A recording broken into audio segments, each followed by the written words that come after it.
Republican Congressman from Utah, Stewart, voted for the bill today and helped to work out the differences between the House and Senate versions. He sits on the House Intel Committee and joins us now live.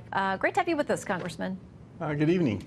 What do you make? So much of what I've read about this bill talks about all the things that are plugged into it in both versions that are really a pushback against Russia and China. What's in there and why is that important right now? Well, and there are so many good things in it. And I think, I was a former Air Force pilot. I flew combat rescue helicopters and the B-1. When I was flying, we had something like 157 fighter squadrons. We have 58 today. When I was in the military, we had something like 350,000, almost about 330,000 troops in all of Europe. We got about 35,000 today. And Vladimir Putin looks at that and he just laughs.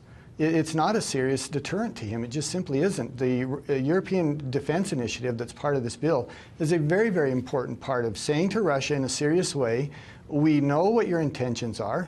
Crimea, the western eastern part of Ukraine, his threats towards other former Warsaw Pact countries, and it says to him, we're going to take you seriously and you need to take us seriously, and China as well. Again, if you think national defense matters, and it is, after all, the fundamental responsibility of the federal government, this was a good bill. How concerned are you about the issue of cyber attacks from those two potentially bad actors and others? Yeah, well, look, you can't look at the world around us and not be concerned about cyber. And a lot of people think, well, if we have a cyber attack, that means I don't get to go shopping at Amazon for a few hours. Oh my gosh, it would be so much worse than that. The potential for it to be disruptive. Imagine losing our entire electrical grid for weeks. Your refrigerator doesn't work, you can't pump gas into your car, you're probably not going to work. Hospitals, emergency generators have run out of fuel. It would be an enormously impactful thing for our country, and it's absolutely possible from some of those nations that you mentioned, and Iran and North Korea, to name just a few others.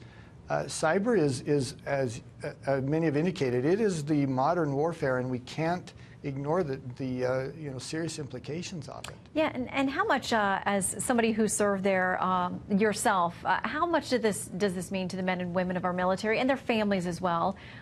Because, we hear these stories about them not being able to afford basic necessities and school issues and things for their kids that none of us in America would ever think that that's acceptable, that these folks who are giving voluntarily so much of their own lives should have to have those kinds of economic worries.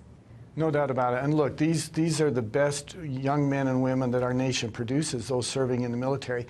And far too often, Shannon, over the previous administration, they held hostage the defense spending. There were many times it wasn't reauthorized in September the way it should have been. And it became a political ping pong, and these people were used as pawns in that. In fact, I think us passing the defense authorization bill today, I think it's the earliest we've done it in the year, in something like 20 or 25 years. And that's an important message to send to our military, to these young men and women. We know you're there, we care about you, we want to pay you adequately, we don't want to use you as political pawns. I think they're looking at that. They're not foolish, they understand what's happening in Congress, they can see. And I think they look at this today, and I'm sure they're grateful for it. Well, the House vote, I believe, if I've got this right, 359 to 54. That means you had a lot of bipartisan support for getting this done. Yeah. Does it bode well for any other major things getting done after the recess? Well, let us hope so. I mean, at least we can agree on national defense. But once again, in the past, we haven't had such a bipartisan vote on this, and it reflects really months of intense effort. And mentioning something very quickly, not just Russia, but China too, something that I worked on very intently, that is China can't destroy us unless we help them, but we have been helping them. They've been stealing our technology, but many times we've been giving them technology.